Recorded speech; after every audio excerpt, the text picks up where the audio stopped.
నమస్తే తెలుగు వన్ న్యూస్కి స్వాగతం.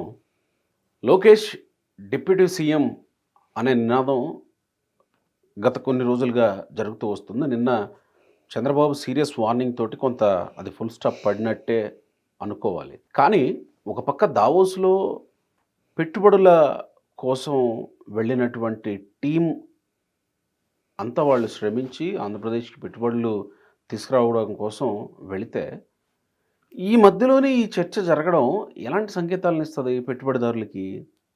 ఏమీ లేకుండానే ఎవరన్నా పెట్టుబడులు పెట్టేవాళ్ళు లేదా ఏపీ వైపు చూస్తున్న వాళ్ళకి విపరీతంగా సోషల్ మీడియా ద్వారా సందేశాలు పంపిస్తున్న పరిస్థితి ఆంధ్రప్రదేశ్లో ఉన్నప్పుడు, ఇక్కడ ఏర్పడిన కూటమి ప్రభుత్వంలో ఇలాంటి లుకలుకలు జరుగుతున్నాయి అనేటువంటి సందేశం ఇవ్వడం ద్వారా పారిశ్రామికవేత్తలకి ఏం సందేశం ఇచ్చినట్టు? అసలు ఈ వివాదం ఎక్కడ పుట్టింది? ఎందుకు పుట్టింది? చంద్రబాబు సీరియస్ అయ్యేంత వరకు ఎందుకు వెళ్ళింది? వడ్స్మిల్ శ్రీనివాసరావు గారు ఉన్నారు, ప్రముఖ రాజకీయ సామాజిక విశ్లేషకులు. నమస్కారం వడ్స్మిల్ గారు. నమస్కారం అండి. చంద్రబాబు నో డౌట్ ఖచ్చితంగా సీరియస్ అయ్యారు. ఆయన ఎదురుగానే మంత్రి టీజీ భరత్ అలా మాట్లాడడం కూడా ఆయన గట్టిగానే సీరియస్ అయినట్టు మనకి వార్తలు వస్తూ ఉన్నాయి ఎక్కడి నుంచి. అసలు ఈ వివాదం లేకపోతే ఈ డిమాండ్ ఎక్కడి నుంచి పుట్టింది? ఎందుకు తెర మీదకి వచ్చింది? ఇలాంటి పరిస్థితుల్లో ఏర్పడిన 7 నెలల్లోనే ఈ వివాదం రావడానికి కారణం ఏంటి? వివాదం ఇన్ ద సెన్స్ ఆ డిమాండ్ ఏమో ప్రపోజల్. ఇప్పుడు మ్యాటర్ ఏంటంటే ఇది అసందర్భం, అప్రస్తుతం, అనవసరం, అసంబద్ధం. 4 పాయింట్లు కూడా దీనికి అప్లై అవుతాయండి. అన్నీ ఆలే ఉంటాయి, అలా ఉంటాయి. లోకేష్ గారు డిప్యూటీ సీఎం అవ్వాలన్నారు. డిప్యూటీ సీఎం అయితే ఇప్పుడున్న అధికారానికన్నా ఏదైనా ప్రోటోకాల్ ఎక్కువ ఉంటుందా? ఒకవేళ డిప్యూటీ సీఎం కాకపోతే ఏదైనా అధికారాలు తక్కువ ఉంటాయా? హేతుబద్ధంగా ఆలోచించుకోవాలి. వాళ్ళు అడిగిన వాళ్ళు 1. 2, వీళ్ళందరికీ తెలియని విషయం ఏంటంటే డిప్యూటీ సీఎంగా ఉన్న వాళ్ళు తర్వాత ఎన్నికల్లో ఘోరంగా ఓడిపోతున్నారు. First point. ఒక్క పెద్దాపురం ఎమ్మెల్యే చినరాజప్ప నిమ్మకాయల చినరాజప్ప గారు చావు తప్పి కన్నులు ఒట్టపోయి నెగ్గాడు. కే కృష్ణమూర్తి గారు లాంటి దిగ్గజం కూడా ఓడిపోయాడు. జగన్మోహన్ రెడ్డి హయాంలో 5 తర్వాత కోనే రంగారావు ఇలాంటి వాళ్ళందరూ మటాష్ అయిపోయారు, మళ్ళీ అడ్రస్ లేకుండా పోయారు. దామోదర్ రాజనరసింహతో సహా అందరూ కూడా మీరు చూసుకోండి మన తెలుగు రాష్ట్రాల చరిత్రలో. అలాంటి దానికి అదో సెంటిమెంట్గా ఉన్న దానికి ఆయన్ని ప్రపోజ్ చేయడం తప్పు కదా. నేను అలా పవన్ కళ్యాణ్ గారు డిప్యూటీ సీఎం అంటే ఎందుకు వచ్చింది కూడా బాబు, మళ్ళీ ఎలక్షన్లు ఏమన్నా సెంటిమెంట్ అప్లై అవుద్దామని భయవేసింది నాకు ఆయన మీద ఉన్న ప్రేమతోటి. ఆయన ఇప్పుడు అర్జెంట్గా వద్దని చెప్పాలి. అది ఈ తెలివి తీసుకున్నాడేమో అనుకున్నాను నేను. డిప్యూటీ సీఎం అంటే పైగా అది 6,000. దాని రాజ్యాంగబద్ధంగా దానికి ఏమీ ప్రత్యేకత లేదు. అలాంటి దానికి ఈయన ప్రపోజ్ చేయడం అంటే అంత అవివేకం. ఇందాక కూడా మర్చిపోయాను, అసంబద్ధం, అనవసరం, అప్రస్తుతం, అసందర్భంతో పాటు అవివేకం కూడా ఉంది. ఆ ప్రపోజల్ వెనకాల అవివేకం కూడా ఉంటుంది. అసలు ఇది ఎందుకు వచ్చి ఉంటుంది? మహాసేన రాజేష్ గారు ఎవరో మాట్లాడారు అన్నారు ఫస్ట్. మరి ఎవరు మాట్లాడారు? ఆయనేమో ఆయన ఏదో మాట్లాడాడు. ఆయనకి ఇప్పుడు ఖాళీగా ఉన్నాడు. టీడీపీ అధికార ప్రతినిధి అండి. టీడీపీ అధికార ప్రతినిధే కానీ ఆయనకి ఏం పదవి లేదు కదా, ఇవ్వాలి కదా. మరి ఆయనకి ఎమ్మెల్యే సీట్ ఆఫర్ చేశారు. జనసేన వాళ్ళు అప్పుడు బీజేపీ వాళ్ళు అడ్డుకున్నారు కాబట్టి అతనికి రాలేదన్న బాధ ఉంటుంది. ఆయన పైగా బహిరంగంగా జనసేనకు ఓటు వేయద్దని చెప్పాడు ఎలక్షన్లో. చెప్పాడు కదా. ఆయన కోపం ఆయనకి. ఇప్పుడు ఆయన ఆ లోపల ఉంటుంది, సమయం ఎప్పుడు వస్తుందా, ఏదైనా మాట్లాడటానికే అవకాశం వస్తుందా అని చూస్తూ ఉంటాడు. అతనిలో దుర్బుద్ధి ఉందని నేను చెప్పలేను, కానీ ఏమో ఏ పుట్లైపోతుందో మనం చెప్పలేము. అలాంటి వాళ్ళతో అవి 2 వైపుల పొదనున్న కత్తులై అటేపే చెక్కుతుంది కదా అనుకుంటే ఒక్కోసారి ఇటేపు కూడా చెక్కుతూ ఉంటాయి. అర్థమైంది. జాగ్రత్తగా ఉండాలి వాళ్ళతోటి. ఇప్పుడు ఆయన తర్వాత మళ్ళీ వర్మ గారు, లేకపోతే ఇంకో శ్రీనివాసరెడ్డి గారు, ఇలాంటి వాళ్ళు వీళ్ళు ఇంత రాజకీయంగా ఇంత తెలివైన వాళ్ళు అయ్యండి, సీనియర్లు అయ్యండి కూడా ఎందుకు మాట్లాడారు నాకు అర్థం అవ్వలేదు. ఇది దాన్ని అందిపుచ్చుకుని సోషల్ మీడియాలో మాట్లాడుతుంది. ఇది అంతటికి కారణం క్యాడర్ ఇమ్మీడియట్గా, తెలుగుదేశం క్యాడర్ ఇమ్మీడియట్గా రియాక్ట్ అవ్వడానికి కారణం ఏంటంటే ఈ కూటమి ప్రభుత్వం ఏర్పడిన తర్వాత మీరు చూడండి, జగన్మోహన్ రెడ్డి వాళ్ళ గ్యాంగ్ మీద ఎక్కువ కోపంగా ఉన్నది టీడీపీ వాళ్ళే. జనసేన వాళ్ళు కానీ బీజేపీ వాళ్ళు కానీ లేదు. ఎందుకంటే వాళ్ళు పెద్ద అటాక్లు ఏం లేవు, వాళ్ళకేం పెద్ద ఏం జరగలేదు. లాస్ట్లో ఏదో జరుగుతుంది తప్ప వాళ్ళని పెద్ద ఏం వేధించారు వాళ్ళు. ఎవరు అరెస్ట్ అయ్యారు, ఎవరు జైల్లోకి వెళ్ళారు వాళ్ళు. అక్కడ లాస్ట్లో పవన్ కళ్యాణ్ గారితో పాటు తిరిగినందుకు బొబ్బు భీమిలి అయిన వాళ్ళని ముగ్గురు కొట్టారు. అక్కడ కిరణ్ రాయల్ అని ఒక అతను ఇలా సింపుల్ వేళ మీద ఎక్కేటోళ్ళు ముగ్గురు నలుగురు తప్ప మిగతా వాళ్ళు పెద్ద ఏం ఎఫెక్ట్ లేదు. అంటే ద్వారంపూడి చంద్రశేఖర్ రెడ్డి తిట్టింది, పవన్ కళ్యాణ్ తిట్టింది, అప్పుడు గొడవ పెట్టారు అంతే, అంతవరకు అయింది అంతే. తర్వాత గిద్దలూరులో ఒక ఇన్సిడెంట్ అయింది, ఒక వ్యక్తి చంపేశారు, సూసైడ్ చేసుకున్నారు. తెలుగుదేశంతో పోల్చుకుంటే తెలుగుదేశం రోజు నిత్యాన్నదాన సత్రంలో వీళ్ళకి రాడ్ బెండింగే కదా వీళ్ళకి. మీరు అబ్జర్వ్ చేయండి, జనసేన వాళ్ళు అంత ఇదిగా ఏమో జగన్ ఏం అనట్లేదు, వాళ్ళు ఏం మాట్లాడతలేదు చూడండి. ఎవరో కూడా మామూలుగా వాళ్ళు కూడా వాళ్ళు ఉన్నారు అంతే. టీడీపీ వాళ్ళకి ఆ బాధ ఉంది, వీళ్ళు ఏమి చేయట్లేదు ఏంటని, ఎందుకంటే ఎక్కువ సఫరర్స్ కింద వీళ్ళు ఫీల్ అవుతున్నారు. అలాంటప్పుడు వాళ్ళకి ఏం చెప్పాలో తెలియట్లేదు.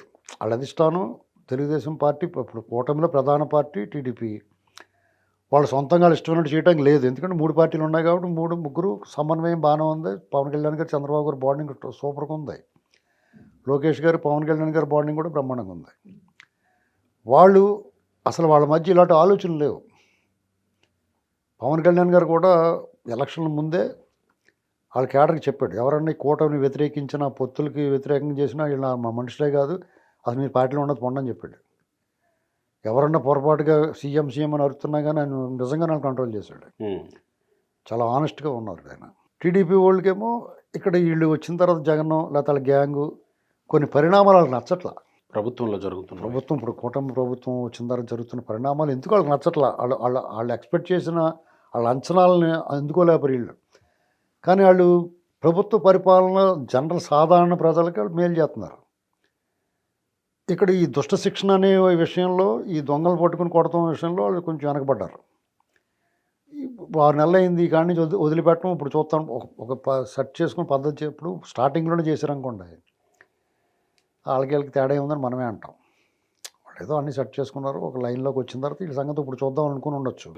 దావోస్లో కూడా లోకేష్ అదే ప్రస్తావన. అయితే వీళ్ళకి ఈ అసంతృప్తిలో ఉన్నప్పుడు పెనం బాగా కాలిన తర్వాత నీళ్ళు జల్లితే సుయ్యమని సౌండ్ వస్తుంది, బాగా పొగలు వస్తాయి. మామూలుగా పొయ్యి మీద పెట్టకుండా జల్లితే ఏముండదు, అక్కడే ఉంటుంది నీళ్ళు.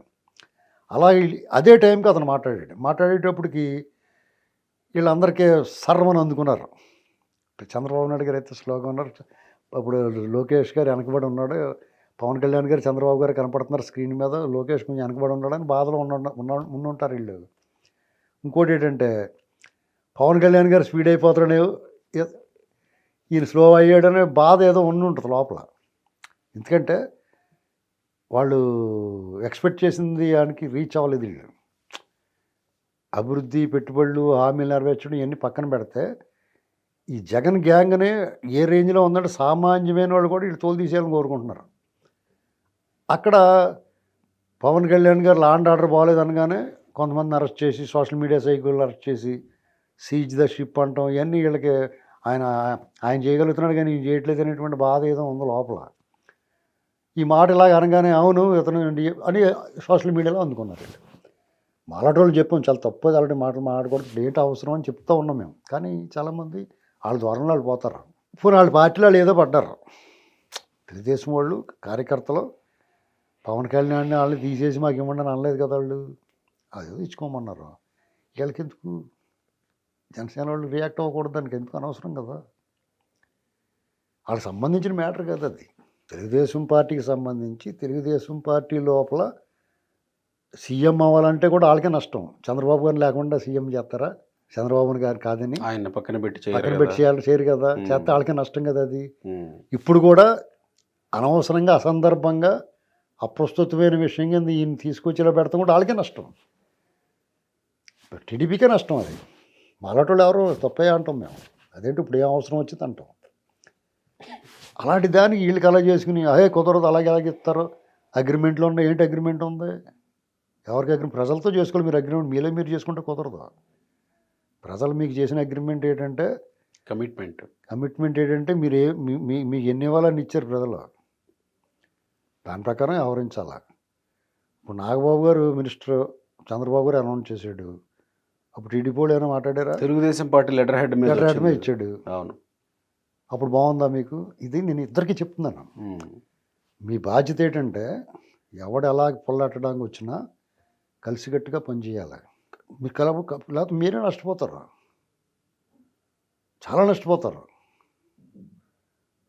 జగన్మోహన్ రెడ్డి కాసు కూర్చున్నాడు, అతను స్కూల్ మూసేద్దాం అనుకుంటున్నాడు. మీరు అలాంటి టైంలో మీరు స్కూల్ పిల్లల్ని పంపించి దానికి ఫండ్స్ రిలీజ్ చేసి స్కూల్ తెరుచుకునేలా చేస్తున్నారు మీరు. అతను ఏవో బాబు స్కూల్ మూసేసి పోతాడు. అవి లేదని మా పిల్లల్ని పంపిస్తా ఉన్నట్టుగా ఉంది. అతను పార్టీ ఖాళీ చేసి వచ్చేస్తున్నారు. వైసీపీ ఖాళీ చేసేసి జనసేనలోనే బీజేపీలో చేరుతున్నారు. టీడీపీ వాళ్ళు ఏమన్నా ఉన్నారా? మామూలుగా అనుకుంటారు ఎటువంటి వాళ్ళు ఎందుకు చేర్చుకుంటారు, అంతేగాని వ్యతిరేకించట్లేదు కదా ఎవరున్నాయి. బాలినేని శ్రీనివాసరెడ్డి కౌంట్లు మొత్తానికి వ్యతిరేకమైపోయాడు అతను, ఒక వర్ణానికి. ఆ సుబ్బారావు గుప్తాని ఎంత దారుణంగా వేధించాడు, ఇరగ్గొట్టేయాడు. తెలుగుదేశం జెండా లేకుండా చేస్తున్నాడు. తెలుగుదేశం కార్యకర్తని ఎలక్షన్లో అప్పుడు హాస్పిటల్కి వెళ్ళి కూడా కొట్టాడు. అతను ఎలా చేర్చుకుంటారు వీళ్ళు? నేను మామూలుగా అడుగుతున్నాను. అంటే ఎవరికాళ్ళు ఆత్మపరిశీలన చేసుకోవాలి. అలాగే టీడీపీ వాళ్ళు కూడా కొంతమంది చేర్చుకుని మంత్రి పదవులు ఇచ్చారు. అది ఎవరికాళ్ళు ఆత్మపరిశీలన, అందరి వైపున ముడ్డు కింద నల్లగా మచ్చలు ఉన్నాయి కాబట్టి మూసుకుని జాగ్రత్తగా వాళ్ళ పనులు చేసుకోవాలి. కొంచెం ఎగుడు దొగుళ్ళు ఉన్నా కానీ సరే చంద్రబాబు గారు ఉన్నాడు మనకి, లేదో మాట్లాడతారులే అనుకోవాలి. ఇప్పుడు పవన్ కళ్యాణ్ గారు తెలుగుదేశంకి సంబంధించిన మంత్రి అనిత గారు, మీ పరిస్థితి ఏం బాగాలేదు, మీ పనితీరు బాగోలేదు అన్నాడు. వాళ్ళు అంటలేదు కానీ మీ పనితీరు బాగుందా, ఆ రైస్ వ్యాపారంలో పేరు నాని వదిలేశారు మీరు, మీ శాఖ మంత్రి సరిగ్గా చేస్తలేదు, చంద్రశేఖర్ రెడ్డి ఎందుకు వదిలేశారని అంటున్నారు వాళ్ళు ఏమన్నా. ఇప్పుడు నిన్న మొన్న ఏనుగు తొక్కే చచ్చిపోయింది. తొక్కిసలాట అయితే వాళ్ళందరూ క్షమాపణ చెప్పాలి. ఏనుగు తొక్కే చచ్చిపోయాడు, మరి అటవీ శాఖ కదా, మరి ఎవరు చెప్తారు క్షమాపణ, ఎవరికి చెప్తారు? ఇలా ఒకదానికోటి నీటికి నాచు తెగులు, నోటికి మాట తెగులు అంటారు. కేవలం మీ పార్టీలకి ప్రభుత్వానికి కాదు, రాష్ట్ర ప్రజలకు కూడా. రాష్ట్ర ప్రజలు ఏమనుకుంటారు మీ గురించి? దట్టు పెట్టుబడులు దీనికోసం పైగా దావోసేళ్ళు ఆ పక్క నుంచి వాళ్ళు నానా సంకలు లాగుతుంటే ఈ పెట్టుబడి తీసుకురావాలి, మన పరువు పోకూడదని పవన్ కళ్యాణ్ గారు ఆవేశాలు అందరికీ ఉంటాయి. వాళ్ళు అణుచుకున్నారు. ఎక్కడైనా స్థిరమైన ప్రభుత్వం, ఇప్పుడు ఉడుకులు లేని ప్రభుత్వం ఉంటే పెట్టుబడులు పెట్టడానికి టీడీపీలో మాట్లాడే వాళ్ళకి చంద్రబాబు గారి కంటే ఎక్కువ ప్రేమ ఉంటుందా లోకేష్ గారి మీద? అవును కదా. వీళ్ళకి ఎందుకు దొరద, కందకలేని దొరద కత్తిపెట్టకి ఎందుకు? అలాగే పవన్ కళ్యాణ్ గారి కన్నా ఎక్కువ ఆవేశం ఉంటుంది. ఆయనకు ఉండదా సీఎం అవ్వాలని? అంత దొరద మీకు ఎందుకు? ఆయన అవ్వాల్సిన టైంలో ఆయన అవుతాడు. ఇంకొకళ్ళకి ఏదో అవుతుంటే మీకెందుకు? అసలు మీ సబ్జెక్ట్ కాదు అది. ఇది అనవసరం కదా ఇది.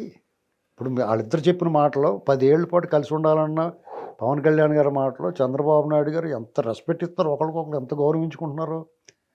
అటు ఇటు కార్యకర్తలు దీన్ని విఘాతం కలిగించట్లేదు. అంటే మీ మీద అనుమానం, నాకే అవుతుంది అనుమానం, వీళ్ళు రేపు భవిష్యత్తులో కలిసి ఉండరా బాబు అని. ఎంతో కొంత ఆలోచించగలిగిన వాళ్ళు వీళ్ళు కలిసి ఉండే వాతావరణం కనపడతలేదు, బొమ్మ తేడాగా ఉంది. టీడీపీ వాళ్ళు కొంచెం జాగ్రత్త పడితే మంచిది అనిపిస్తుంది నాకు. అలాగే రేపొద్దున జనసేన వాళ్ళు కూడా మీరు కొంచెం ముందస్తుగా ప్లాన్లో ఉండటం మంచిదని అనిపిస్తుంది. అంటే సాధారణ ప్రజలు ఏమనుకుంటారో, అంత అవగాహన పూర్తిగా లేని వాళ్ళు ఎవరు వీళ్ళు గొడవలతో ఉన్నారా బాబు అనుకోరా? మీరు 10 ఏళ్ళు 15 ఏళ్ళు కలిసి ఉంటామంటే ఎవరు నమ్ముతారు? పెట్టుబడి నమ్మాలి కదా. మీరు కరెక్ట్గా అప్పుడు ఇది టీడీపీకి కబక్కన అధిష్టానం మేల్కొని ఏదో సోషల్ మీడియా వారు అనుకున్నారు, కానీ ఇది నాయకుల దాకా వెళ్ళిపోతుంది కదా. నాయకులు ప్రతిస్పందించే సమస్యలోకి వచ్చి వాడికి బయటకు వచ్చి తక్కువ గవర్నమెంట్ దీని మీద మాట్లాడొద్దు అన్నారు. మంచి నిర్ణయం తీసుకున్నారు. ఎవరో మాట్లాడకూడదు. మీరు కష్టం వచ్చినా నష్టం వచ్చినా ఒక్కోసారి కొంతమంది నష్టం జరుగుతుంది, కొంతమంది కష్టం జరుగుద్ది. ఇది మాటలకు అలా పెరిగిపోతాయండి. ఎవరో ఒక నాయకుడు ఒకటి అంటాడు, దానికి కౌంటర్ వాపు తెలిసి సన్నాసాలు అనుకుంటారేమో వీడు ఏదో చెప్తాడు. అంటే మీరు అన్నట్టు దీనికి అంతటికి మూలం అప్పటి వరకు పెనం కాగి ఉంది, కాగి ఉన్న దాని మీద నీళ్ళు చల్లేసరికి ఒక్కసారికి బస్సు ఉంది అంతే. వీళ్ళు ఏం చేస్తే సరిపోద్ది? ఎంత జరుగుతున్నప్పుడు వరకు కంగారు పడకుండా అన్నకాడిని ఎత్తనం లోపల వాడిని తీసుకెళ్ళి కుమ్మేశారు అనుకోండి, లైన్ సెట్ అయిపోద్ది కదా. వాళ్ళు రెడీగా ఉన్నాయి కదా కేసులు, మిఠాయి బొట్టలాగా లడ్డూలు లాంటి కేసులు ఉన్నాయి కదా. లడ్డూలు ఉన్నాయి కదా, చంద్రబాబు గారు చెప్పారు కదా లడ్డూలా దొరికాడని. అలా వరుసగా ఒక 20-30 లడ్డులు ఉన్నాయి అక్కడ. ఏదో ఒక లడ్డు తీసుకుని బదలు కొట్టారనుకోండి గుడ్ని, వీళ్ళందరూ కూడా ఆ గొడవలో ఉంటారు కదా. ఏమవుతుంది ఇప్పుడు రఘురామకృష్ణరాజు కేసులో ఆ తులసిబాబుని ఇది చేస్తే ఆయన కోసం ఒక ఎమ్మెల్యే పోయాడు. అదే ఇప్పుడు కేవీరావు ఇష్యూ చూస్తే కేవీరావు తెర వెనక 3 రోజుల కిందటే బదిలీలు అయిపోయాయి. ఇలాంటి అసహనాన్ని కలిగిస్తున్నాయి కార్యకర్తలకి, ప్రజలకి కూడా. వాటిని లెవెల్ చేసుకుంటే మంచిది. జనసేన వాళ్ళు కూడా జగన్ గురించి మాట్లాడాలా, వాళ్ళు స్పోక్స్ పర్సన్స్ మాట్లాడుతున్నారు, కానీ క్యాడర్ అంతగా రియాక్ట్ అవ్వట్లేదు. టీడీపీ మీద రియాక్ట్ అయినంతగా జగన్ బ్యాచ్ మీద రియాక్ట్ అవ్వట్లేదు వాళ్ళు. జనసేన క్యాడర్. మేము గమనిస్తాం కదా బయట, ఇప్పుడు రెండు చూస్తాం మేము సోషల్ మీడియాలో. ఈ లోపల అతను ఎవరో వచ్చేసాడు, వీడియో చేసేసాడు ఈ టీడీపీ మీద, ఎప్పుడు దొరుకుద్దో ఛాన్స్. అతను యాక్చువల్గా వైసీపీ, అదే పవన్ అన్నకు ప్రాణం ఇస్తాం, జగన్ అన్నకు ఓటేస్తాం బ్యాచ్. వాళ్ళని ఎంటర్ అవ్వకూడదు ఇప్పుడు, ఎందుకంటే వీళ్ళిద్దరికి బ్రహ్మాండం కుదిరింది. ఇక్కడ ఎవరికాళ్ళు ఆత్మపరిశీలన చేసుకోవాలండి, ఎవరెవరితో కలిస్తే లాభపడ్డారో నష్టపోయారో, ఇది ఇలా కలవకుండా ఉంటే ఏమయ్యేది అనేటువంటిది ఒకసారి గుర్తుపెట్టుకుంటే అందరూ సెట్ అయిపోతారు. సెట్ అయిపోతే రాష్ట్రానికి మంచిదనే, రాష్ట్రానికి మంచిది, వాళ్ళకి మంచిది. మనలాంటి వాళ్ళం అలా కాదండి, ఆలోచిస్తూ ఇప్పుడు 10 ఏళ్ల పాటు అధికారం ఉంటే ఎవరికి లాభం?